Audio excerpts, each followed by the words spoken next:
मित्रवार वंदन करतो. संत गाडगे बाबा, संत तुकडोजी महाराज, संत कबीर या संतांचे मी नमन करतो. माता जिजाई, माता सावित्री, माता रमाई या सर्व मातांना मी त्रिवार वंदन करतो आणि मग माझ्या भाषणाला सुरुवात करतो. रक्त सांडल्याशिवाय लढाई होत नसते असं म्हणतात. रक्त सांडल्याशिवाय लढाई होत नसते असं म्हणतात.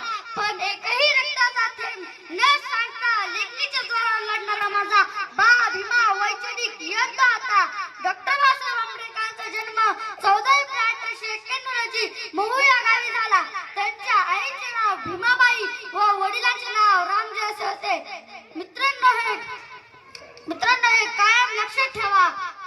डॉक्टर बाबासाहेब आंबेडकर म्हणतात, जगात गरिबी तिथेच आहे जिथे शिक्षण नाही.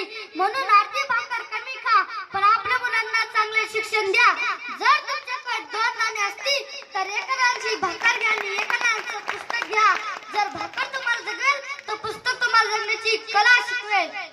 म्हणून महात्मा फुले म्हणतात, विद्येविना मती गेली, मतीविना नीती गेली, नीतीविना गती गेली, गतीविना वित्त गेले, वित्तविना सूत्र कसले, इतिहास का अविद्येने केले.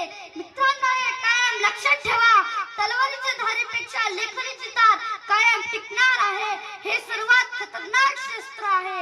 म्हणून तलवार हातात न घेता लेखणी हातात घेऊन अन्यायावर मात करा.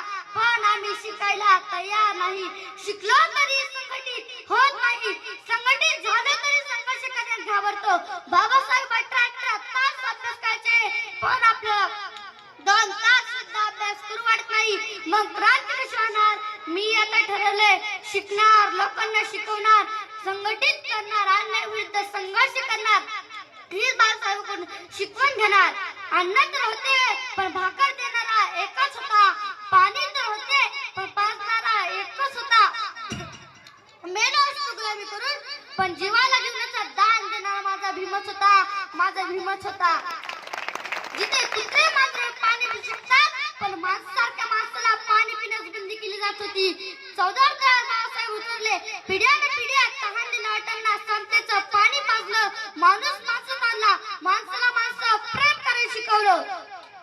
20 मार्च 1927 रोजी 14 एप्रिलचा सत्याग्रह होत असताना बाबासाहेब म्हणले की 14 एप्रिलचे पाणी पिल्याने तुम्ही आम्ही अमर होऊ अशातला भाग नाही. तर प्रश्न आहे समानतेचा.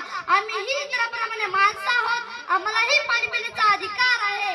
तहानलेल्या पकडावर तू कशी उपकार केले? तहानलेल्या पकडावर तू कशी उपकार केले?